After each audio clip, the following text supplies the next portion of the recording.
Hi, my name is Philipp Tanzer. Some of you might already know me. I am part of the British organization Gender Parity UK. I'm a bit of a newcomer and I'm very thankful for being allowed to be part of this year's ICMI. I only joined the men's rights movement 2 years ago, in 2018 actually. And this speech is informed by my experiences that I made in these intense, challenging, and rewarding 2 years. The men's rights movement, as I have experienced it, is a little bit of its own little world. We mainly connect online, and I would describe us as, well, nerds. I guess that has to do with the fact that we are interested in the legal side of men's issues. It's not exactly a sexy hobby. Now, I've always been into comic books. I've been a comic book fan all my life, so there is nothing wrong with being a nerd, I know that, but there is a reason why jocks in school make fun of nerds. We are a bit lame, we are harmless, and we usually are not what people would call alpha males. In fact, I would say we might come across as a bit unmanly. Now, I was thinking about what I could bring to this year's conference, what might be underrepresented, and I was thinking, how about manhood? It seems an obvious topic for a men's rights conference, but manhood and masculinity seems to be the domain of Convention 21, which is another part of the manosphere. I really do like the guys from Convention 21, their founder, Anthony Dream Johnson, and all the guys that he invites to his conference, and I do enjoy watching their YouTube content. They usually talk a lot about masculinity and self-improvement, and I think we all work towards the same goal, a better world for men and boys, well, actually, a better world for everybody. So, my speech today is a celebration of masculinity, brotherhood, and the need of every one of us to cultivate it, on a personal level and in the men's rights movement.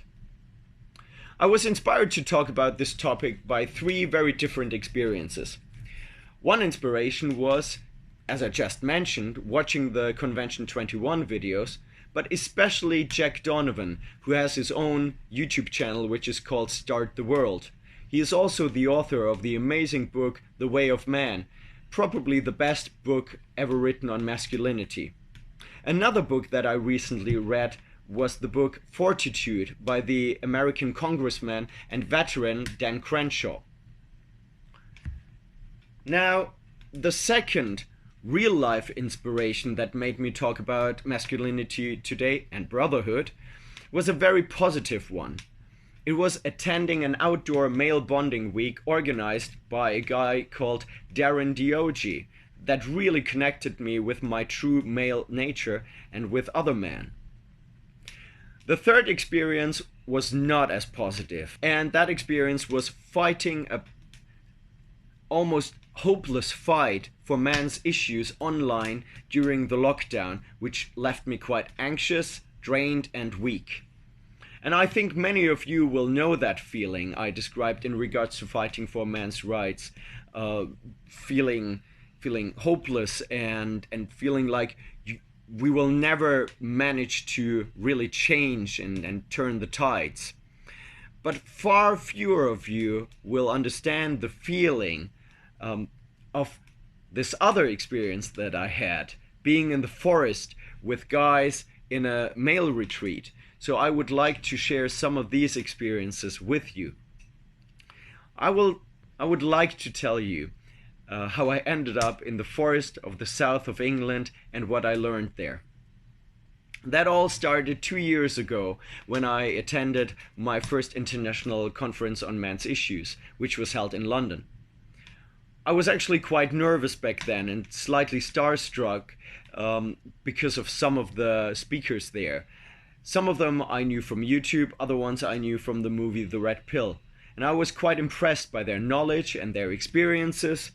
And these speakers clearly had done their homework and they knew exactly what they were talking about.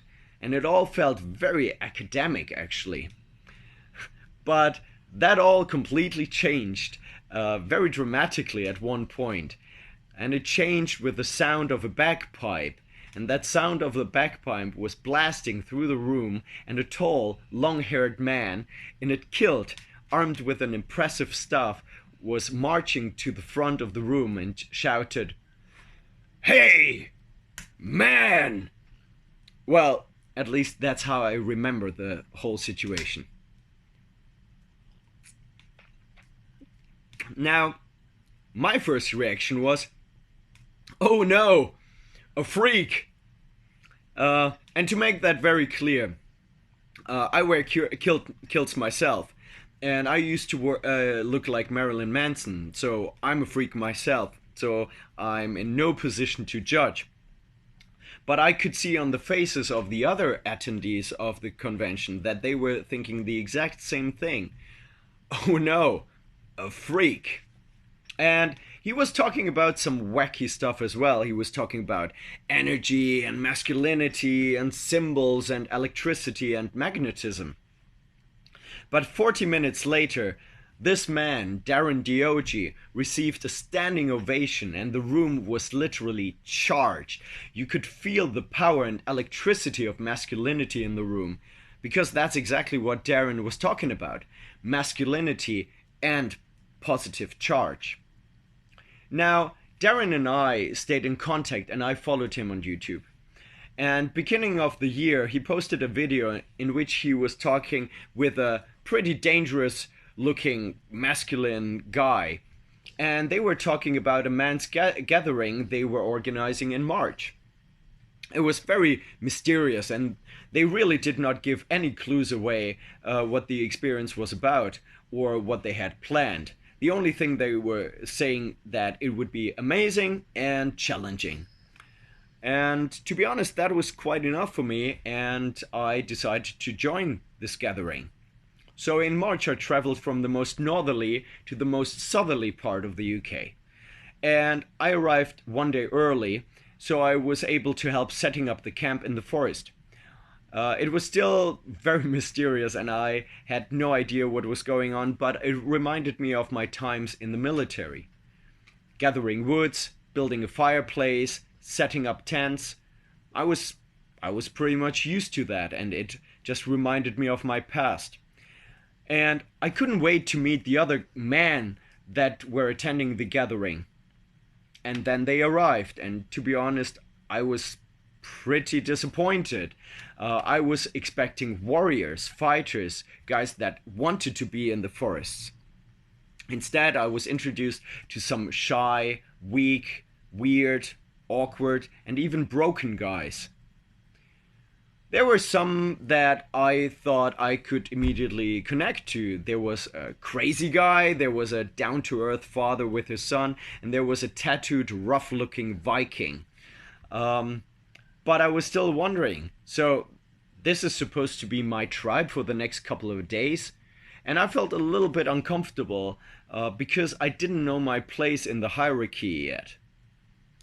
So there were 3 teachers and 10 participants. I knew one of the teachers, of course, which was Darren, and I knew that I would get on pretty well with the Viking and with the father and his son. But what about everybody else? Now, the 2 other teachers, one of them came across as an arrogant dick, and the other one felt difficult to approach. He was a real alpha male, and he seemed too strong and impossible to reach in some ways. And what about the other guys that were attending? Well, to be honest, they seemed like a liability in a survival setting. I know that sounds a little bit harsh, but that's exactly how I felt about them. But then in the following days, the male hierarchy started to become more apparent. The teacher who came across like an arrogant dick was actually full of wisdom, and the alpha male, he turned out to be a really, really good-hearted guy who had our best interest in mind and who taught us a lot during the next couple of days. And he was not as unapproachable as I thought in the beginning. Now, what about everybody else? Well, we started to fall into our positions, and each one of them, they were adding their unique strengths and qualities to the group.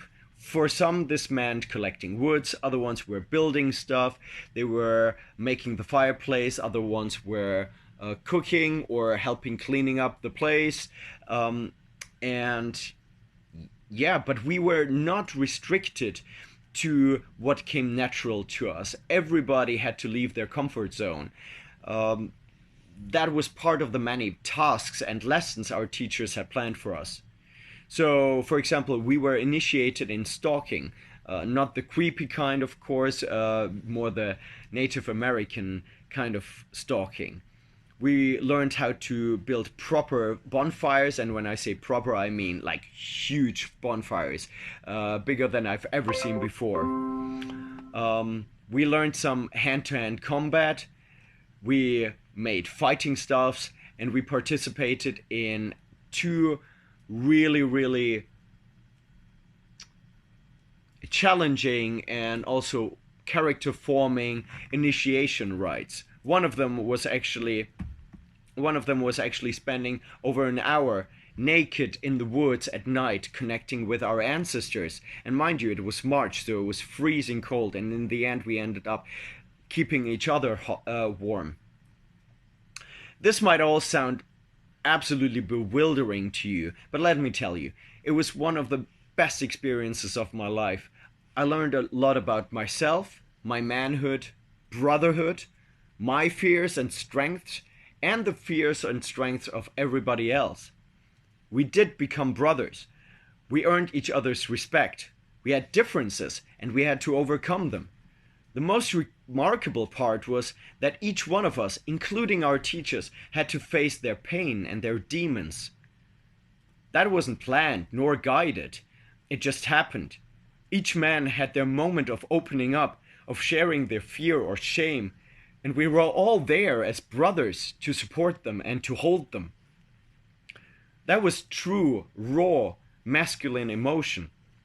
And it always pisses me off when I hear women saying, oh, and even more when men are saying, oh, men just don't talk about their emotions.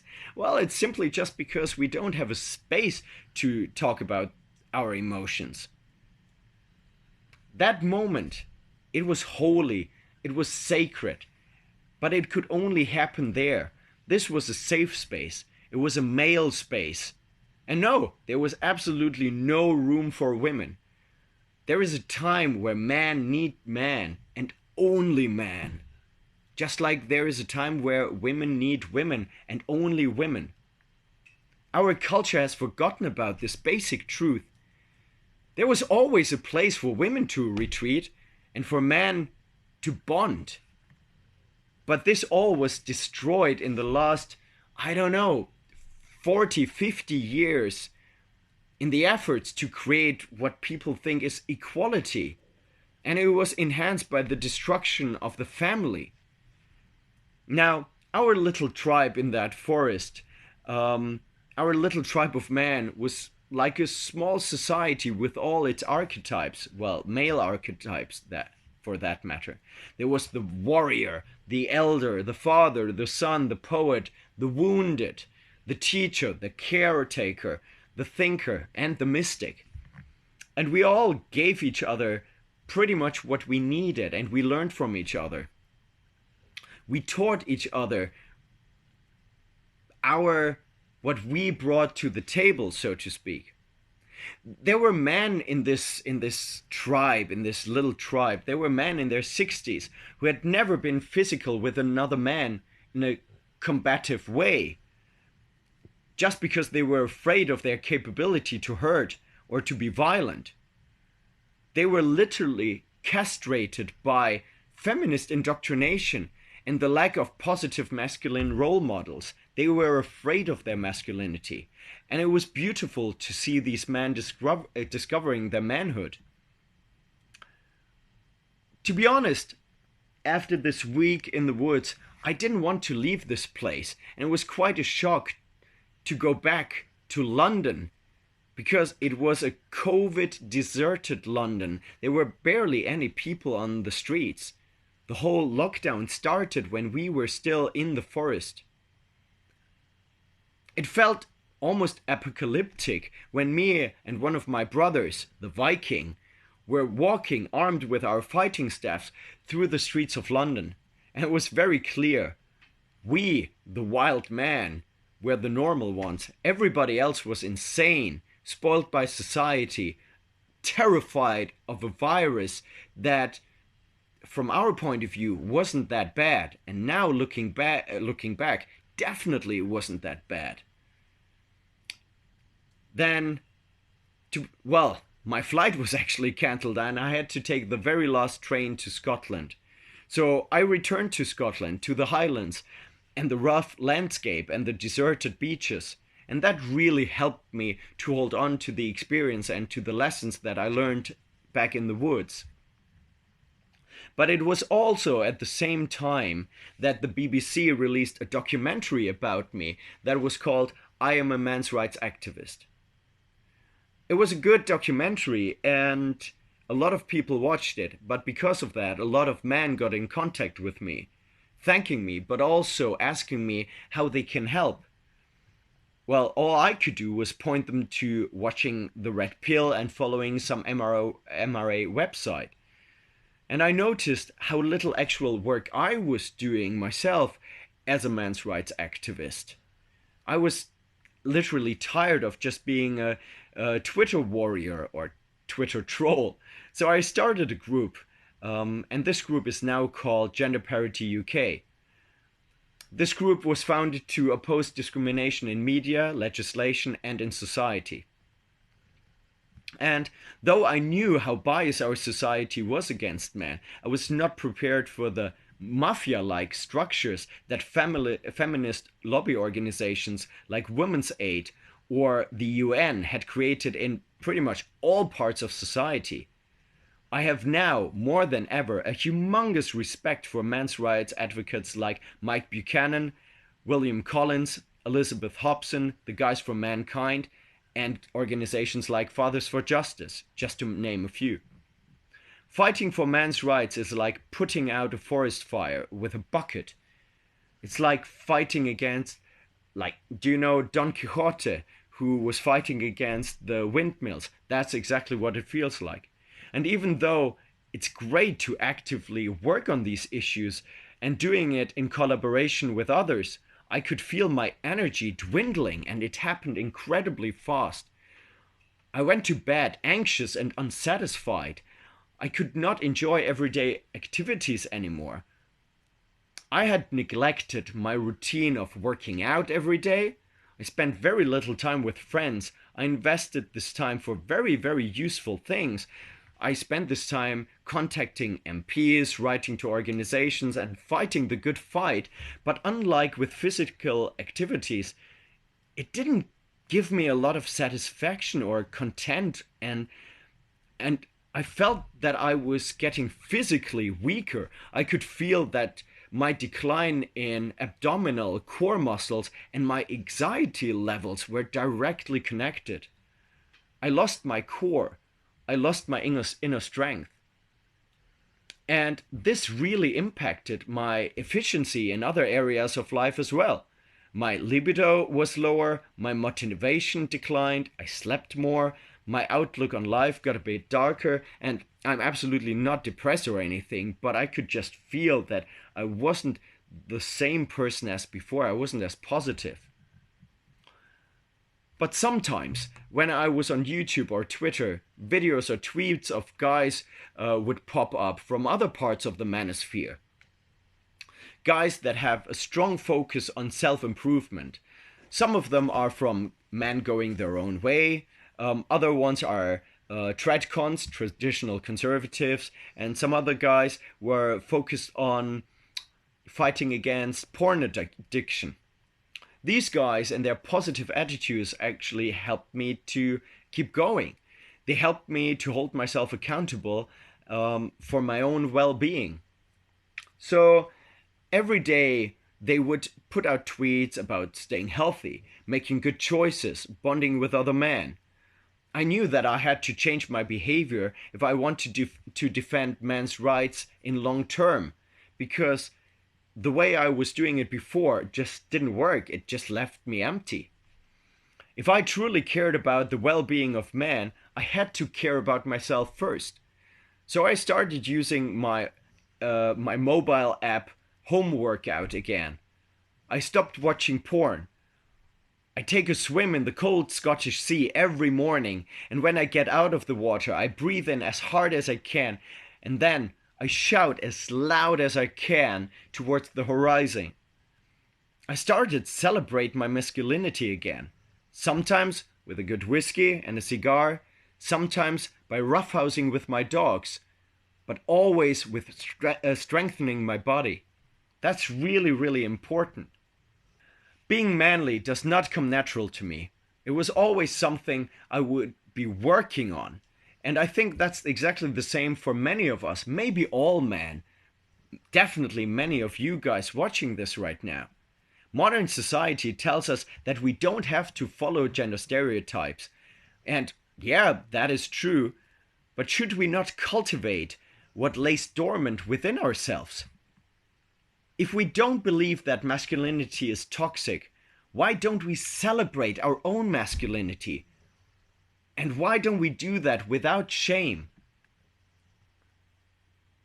I think many of you, just like me at some points in my life, are not in touch with your own manhood.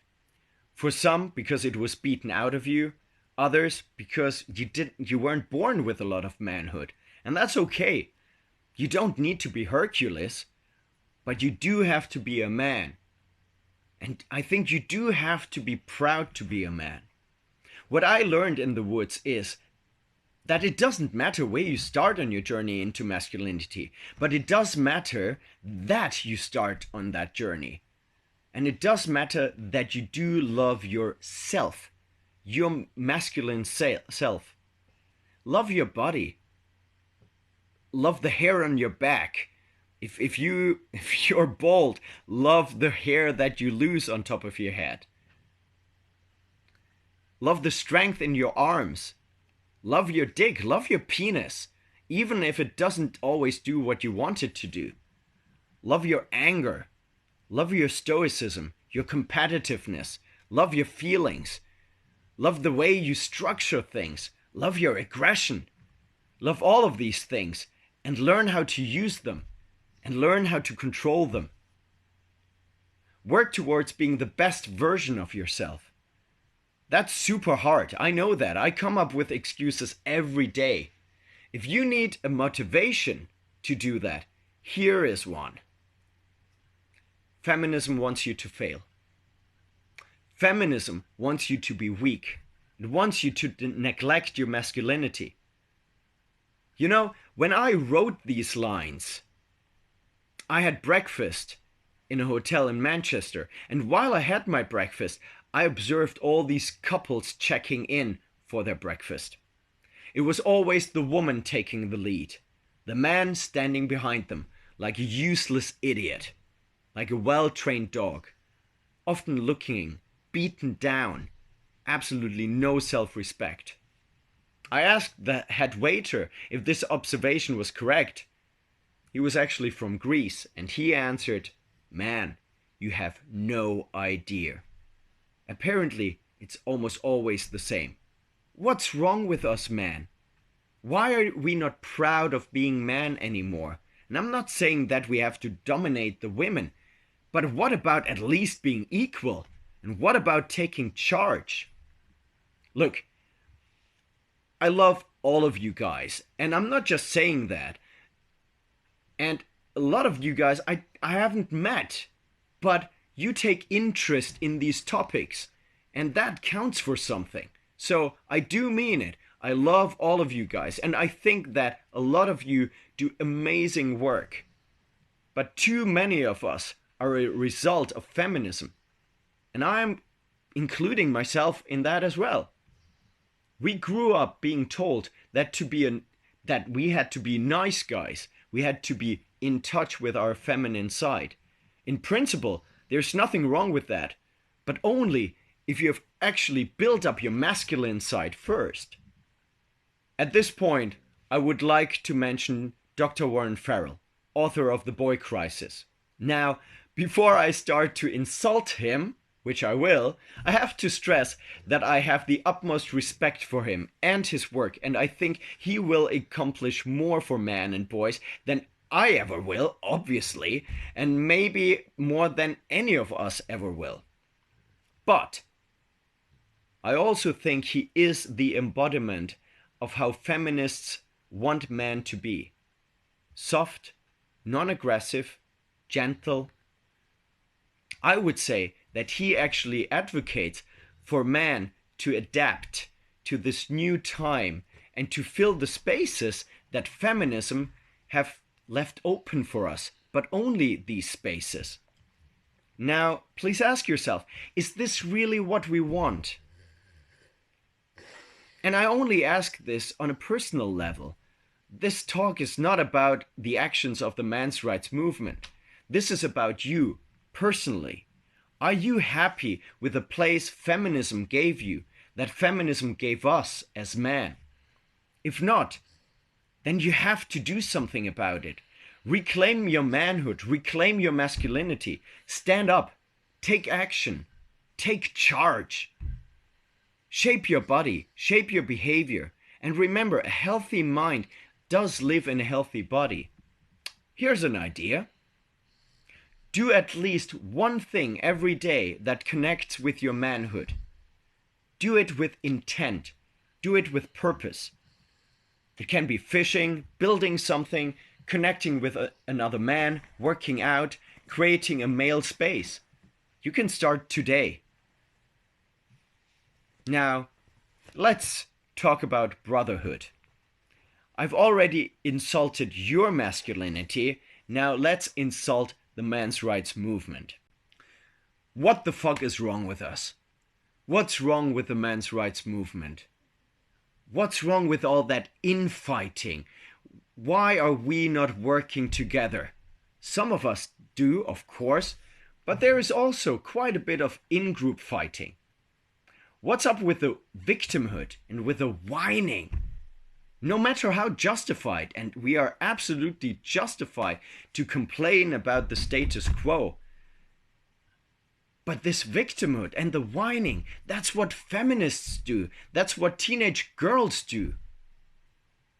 Yes, there are male victims, and yes, they are overlooked, and we have to fight for them, and we have to highlight our victimhood just to get a foot in the door.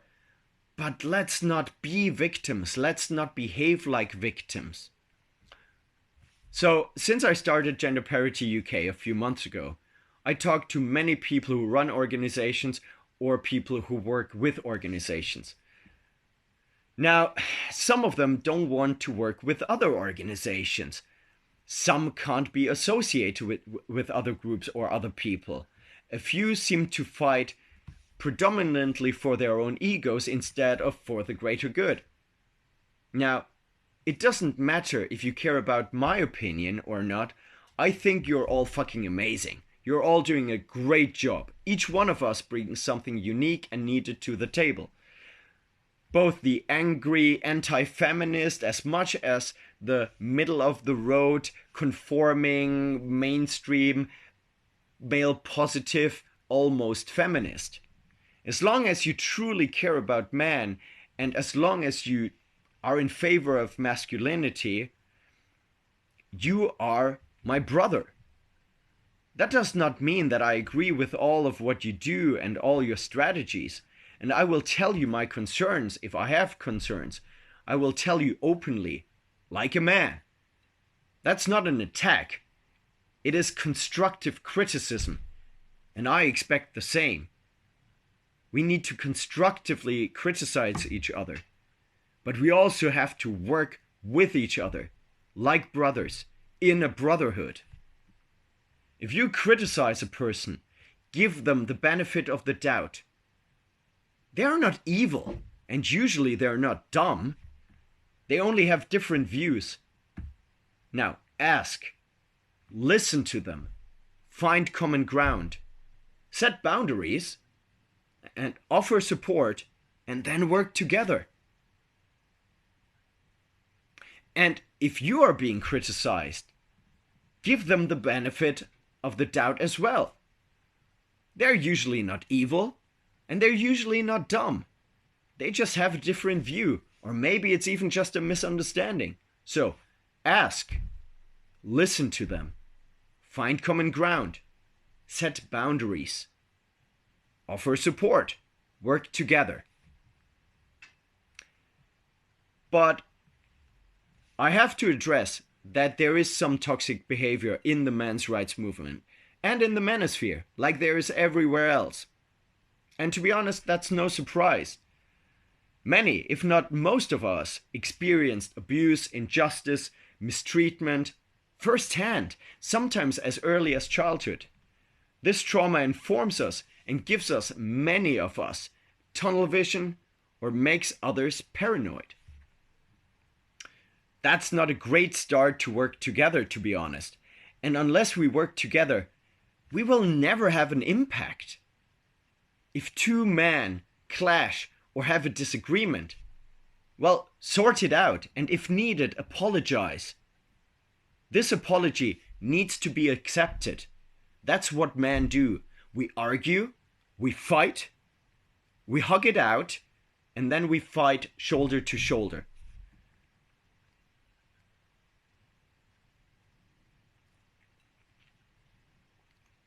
Now, I don't want to know why you can't work with another person. What I want to know is, how can you work with another person? I was in the military for 3 years. I had to lead people, sometimes 30 people, usually smaller groups of 10 people. They all had different backgrounds. They had different personalities. They had different talents. I always made it work. Do you know why? Because it had to work. Our movement, the men's rights movement, this has to work. Your ego doesn't matter. Your personal trauma doesn't matter. Of course it matters to you and it matters to me and it matters when we talk about it. But in the fight for men's rights, it doesn't matter. And your personal issues with other MRAs, they don't matter. What does matter is how we can work together. And the answer is brotherhood, respect. You are my brothers. I have your backs, and I expect the same from you. I expect you to have my back.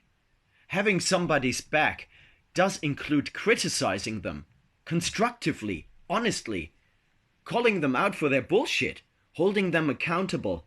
But it also means standing side by side and supporting them if what is important to them. If you can't deal with criticism, snap out of your victim mentality. Tell your brother how you can work together. Ask, listen, find common ground, set boundaries, support each other, work together. Same thing over and over again. Now, to build a brotherhood, and I obviously include all the women in the men's rights movement into this as well. We need to connect. We need to meet in person, to shake hands, to hug each other, to drink together. I know that sounds strange in these times of social distancing, which is all bullshit. That's exactly why ICMI, the International Conference for Men's Issues, and that's why men's marches are crucial. We have to meet in person. I'm sure that all of you agree that there is nothing like meeting in person. This video message is just a promise to stand with you in person and to do that as soon as possible. Standing together in person creates strength, it creates unity. It charges your batteries like nothing else. You know, I can fight against this sexist domestic abuse bill for another 6 months if I know that I can sit down with my brothers and sisters, celebrating unity, showing the world that that this is what men's rights activists look like. There is nothing that feminists are more afraid of than healthy masculinity and brotherhood amongst men and their sisters. They spent decades invading every space that men had, destroying every positive stereotype we had, shutting fathers out of their homes, making men suspicious of each other, tapping into our natural wish to protect women, to pitch us against one another. I say, enough. It's enough. We have to stand together, brothers and sisters, arm in arm. I'm standing with you. I hope all of you are standing with me. And it doesn't matter if we get into an argument. It doesn't matter if we get into a fight. It doesn't matter if you dislike some of the guys that I like. I don't care. You are my brother. I'm your brother. We are standing together. We're all in this together. That's what we have to do in the men's rights movement. And we have to reach out to all the other guys. We have to reach out to the guys from the manosphere, to men going their own way. Obviously, there's already an overlap. We have to reach out to incels. They have to be welcome within our movement. We have to reach out to tradcons. We are all brothers in this together because we all want the exact same thing. We want a better world for everybody, for men and for women. So, no more fighting. Well, we can still fight. There's nothing wrong with constructive fighting. But this fighting needs to come to a conclusion. We have to reach out. We have to work together. And together, we can actually change the world. We, man, together, we are strong. And that's actually a phrase from Planet of the Apes. They say, apes together strong. Well, I say, man together strong. Now, thank you so much for watching this message to you. And thank you for the organizers of ICMI. I'm very much looking forward to seeing you all in person again as soon as possible. Thanks for watching. My name is Philipp Tanzer. You can follow me on Twitter. My Twitter name is Logan McCree777, and I've got a YouTube channel called The Uncanny X-Men, and you can also follow me under Gender Parity UK. Thanks a lot, and goodbye.